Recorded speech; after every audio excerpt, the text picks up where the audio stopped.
Hello दोस्तों, good evening. स्वागत है आपका हमारे एसके संस्कृति क्लासेज पर।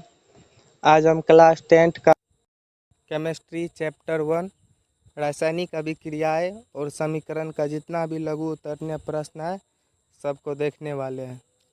तो जो भी बच्चे बिहार बोर्ड परीक्षा 2025 में देने वाले हैं वह इस वीडियो को पूरा वॉच करें। आइए क्वेश्चन का शुरुआत करते हैं। देखिए पहला क्वेश्चन क्या कहता है। पहला क्वेश्चन कहता है लोहे की वस्तुओं को हम क्यों पेंट करते हैं। लोहे की जो वस्तुएं होते हैं उसे पेंट क्यों करते हैं। तो देखिए इसका आंसर क्या होगा। इसका आंसर होगा पेंट करने से लोहे के पदार्थ का ऊपरी भाग छुप जाता है। पेंट करने से लोहे के पदार्थ का ऊपरी भाग छुप जाता है। वह वायु के साथ सीधे संपर्क में नहीं आता, जिसके कारण उसमें जंग नहीं लगता। इसलिए पेंट करने से हम लोहे के उस पदार्थ को जंग लगने से बचा सकते हैं। तो इसका कहने का मतलब हुआ, ये क्वेश्चन कह रहा है कि लोहा जो है उसको हम सीधे वायु के संपर्क में नहीं आने देंगे तो उसमें क्या जंग नहीं लगेगा। इसलिए उस पर क्या करते हैं हम लोग लेपन करते हैं, पेंट लेपन करते हैं ताकि उसमें जंग नहीं लगे। दूसरा क्वेश्चन देखिए। दूसरा क्वेश्चन कहता है तेल एवं वसा युक्त खाद्य पदार्थों को नाइट्रोजन से प्रवाहित क्यों किया जाता है। तो आंसर देखिए इसका, तेल एवं वसा युक्त खाद्य पदार्थों को वायुरोधी बर्तनों में रखने से उपचयन की गति धीमी हो जाती है।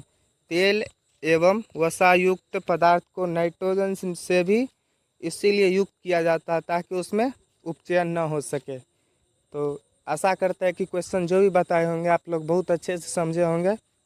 तो इस क्वेश्चन को आप लोग कॉपी पे नोट कीजिएगा ताकि एग्ज़ाम के टाइम आपको रिवीजन करने में अच्छा हो। तो देखिए तीसरा नंबर का क्वेश्चन देखते हैं। तीसरा नंबर का क्वेश्चन कहता है कॉपर सल्फेट के विलयन में लोहे का एक टुकड़ा डाल देने पर विलयन का रंग क्यों बदल जाता है। तो इसका आंसर देखिए क्या होगा। इसका आंसर होगा देखिए जब लोहे की कील को कॉपर सल्फेट के विलयन में डुबाया जाता है तो वह भूरे रंग का हो जाता है। लोहा कॉपर सल्फेट के घोल में से कॉपर को विस्थापित कर देता है। जैसे इसका देखिए सूत्र देखिए Fe+CuSO4 Fe2SO4+Cu।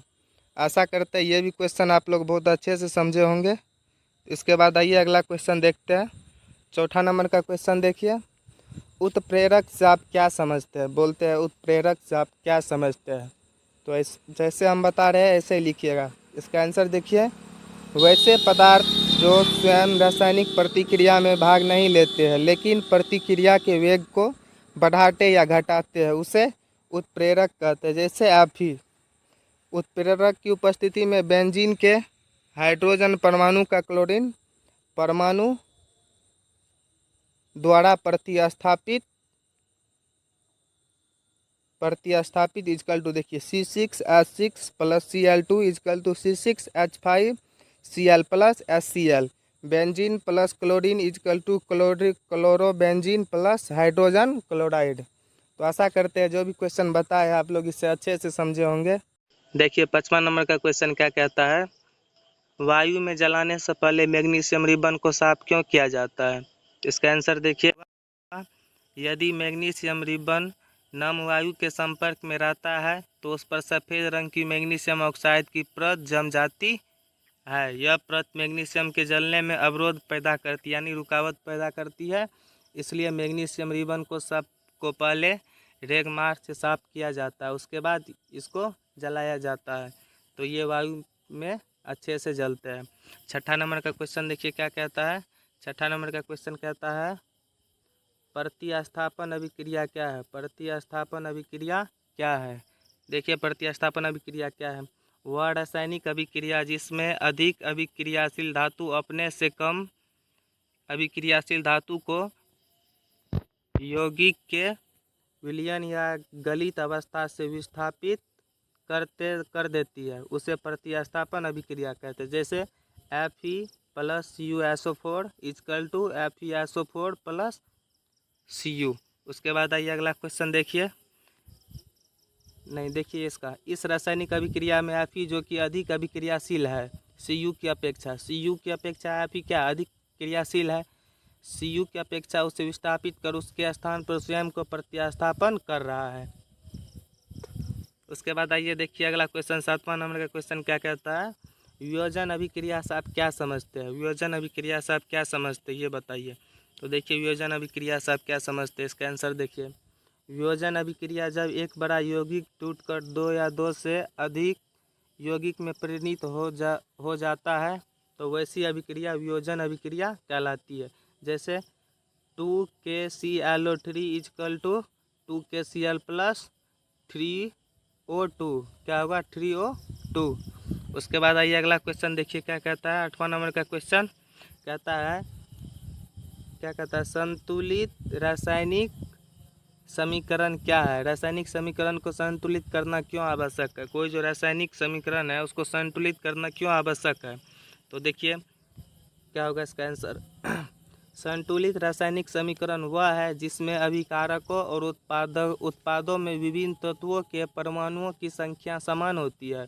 रासायनिक अभिक्रियाओं में द्रव्यमान के संरक्षण के नियम को संतुष्ट करने के लिए रासायनिक समीकरण संतुलित होना चाहिए। इसका आंसर हो गया 8वां नंबर का क्वेश्चन का।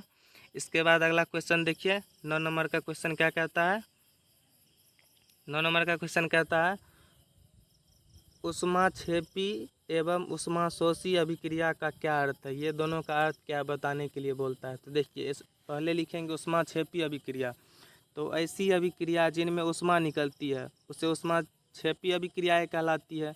उदाहरण मीथेन दहन की अभिक्रिया ऊष्माक्षेपी अभिक्रिया है। उसके बाद देखिए उसके बाद क्या होगा, ऊष्माशोषी अभिक्रिया, ऐसी अभिक्रिया को जिनमें ऊष्मा अवशोषित होती है ऊष्माशोषी अभिक्रिया कहते हैं। उदाहरण बेरियम डाइऑक्साइड तथा अमोनियम थायासाइनेट की अभिक्रिया ऊष्माशोषी है।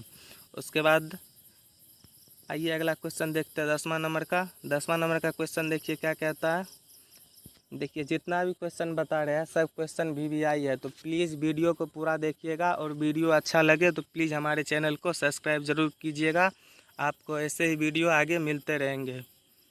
देखिए 10वां नंबर का क्वेश्चन क्या कहता है, अवक्षेपण अभिक्रिया से आप क्या समझते हैं, अवक्षेपण अभिक्रिया से आप क्या समझते हैं। देखिए इसका आंसर क्या होगा, जब दो विलयनों को मिलाया जाता है और उनकी अभिक्रिया से श्वेत रंग के एक पदार्थ का निर्माण होता है जो जल में अविलय है, तो इस अविलय पदार्थ के अवक्षेपण कहते हैं। जिस अभिक्रिया में अवक्षेपण का निर्माण होता है उसे अवक्षेपण अभिक्रिया कहते हैं। जैसे देख लीजिए इसका यहाँ पे। उसके बाद देखिए अगला क्वेश्चन 11 नंबर का क्वेश्चन क्या कहता है, श्वसन को ऊष्माक्षेपी अभिक्रिया क्यों कहते हैं। श्वसन अभिक्रिया को जो है उसको ऊष्माक्षेपी अभिक्रिया क्यों कहते हैं। तो इसका आंसर देखिए क्या होगा, इसका आंसर होगा हमें जीवित रहने के लिए ऊर्जा चाहिए, हमें जीवित रहने के लिए क्या चाहिए, ऊर्जा चाहिए। यह ऊर्जा हमें भोजन से मिलती है, यह ऊर्जा हमें कहाँ से मिलती है, यह ऊर्जा हमें भोजन से मिलती है जिससे हम खाते हैं। पाचन के दौरान भोजन सरल पदार्थों में टूट जाता है। उदाहरण के लिए चावल आलू तथा ब्रेड में कार्बोहाइड्रेट होता है, ये कार्बोहाइड्रेट टूटकर ग्लूकोज बनाते हैं। यह ग्लूकोज हमारे शरीर की कोशिकाओं में ऑक्सीजन से संयोग करते हैं और ऊर्जा प्रदान करते हैं। इस अभिक्रिया का विशेष नाम श्वसन है। देख लीजिए अभिक्रिया यहाँ पे दिया हुआ है। आइए इसके बाद अगला क्वेश्चन देखते हैं 12 नंबर का। 12 नंबर का तो क्वेश्चन देखिए क्या कहता है प्रकाश अपघटन अभिक्रिया से आप क्या समझते हैं। प्रकाश अपघटन अभिक्रिया जो है इससे आप क्या समझते हैं। तो उत्तर देखिए, अपघटन अभिक्रिया, अपघटन या वियोजन वह अभिक्रिया है जिसमें किसी यौगिक के बड़े अणुओं के टूटने से दो या दो से अधिक पदार्थ बनते हैं जिनके गुण मौलिक यौगिक गुण से बिल्कुल भिन्न होते हैं। प्रकाश ऊर्जा द्वारा अपघटन देख लीजिए, 2AgCl सूर्य का प्रकाश is equal to 2Ag plus Cl(G)। तो आशा करते हैं ये भी क्वेश्चन आप बहुत अच्छे से समझे होंगे और जितना भी क्वेश्चन बता रहे हैं सब क्वेश्चन को आप लोग अपने कॉपी पे नोट ज़रूर कीजिएगा।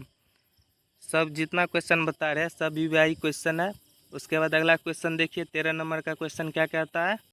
देखिए वियोजन अभिक्रिया 13 नंबर का क्वेश्चन, वियोजन अभिक्रिया को संयोजन अभिक्रिया के विपरीत क्यों कहा जाता है। इसका आंसर देखिए क्या होगा। वे अभिक्रियाएं जिनमें दो या अधिक पदार्थ संयुक्त होकर केवल एक पदार्थ बनाते हैं उसे क्या है, संयोजन अभिक्रियाएं कहते हैं।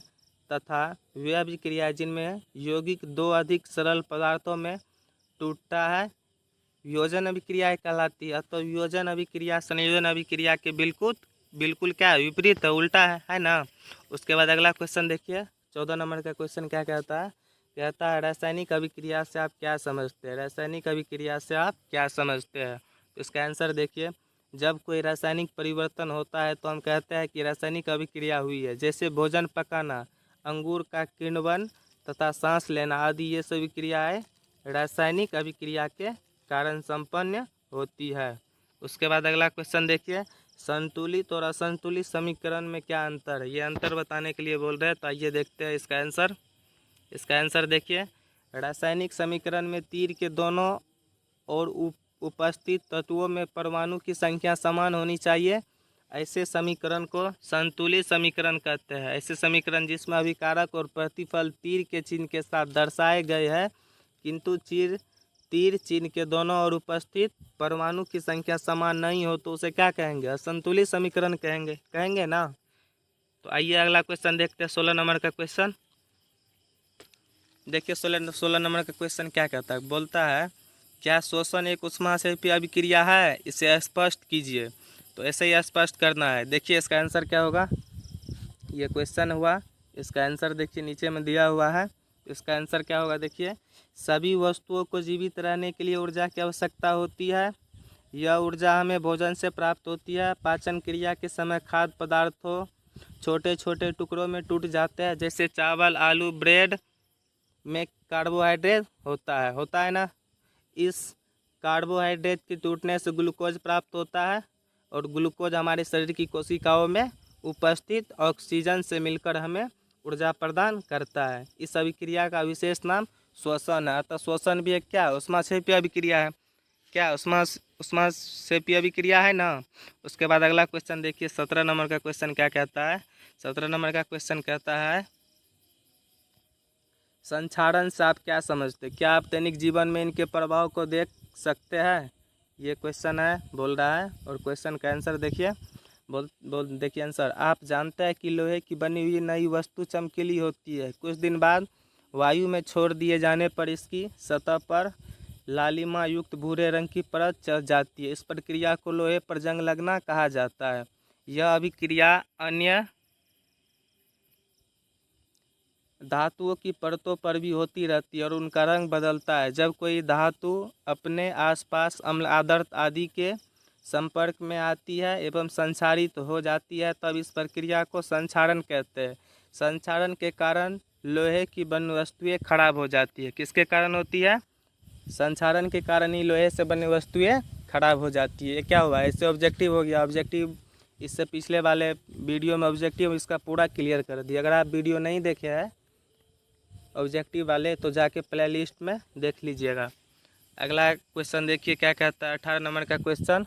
बुझे हुए चूने के विलयन का उपयोग दीवारों की सफ़ेदी करने में क्यों किया जाता है।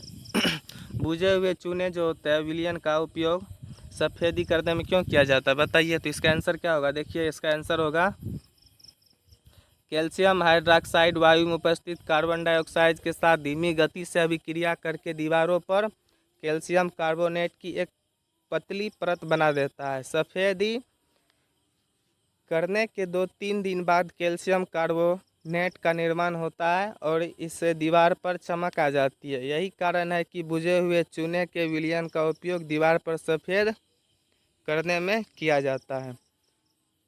तो वीडियो आपको अच्छा लगा हो तो प्लीज़ हमारे चैनल को सब्सक्राइब ज़रूर करें। आपको ऐसे ही वीडियो मिलते रहेंगे। प्लीज़ आप लोग सपोर्ट करें ताकि आप लोग के लिए भी और अच्छा से अच्छा कंटेंट लाए और आप लोग बोर्ड एग्ज़ाम में अच्छे मार्क्स से सफल हो।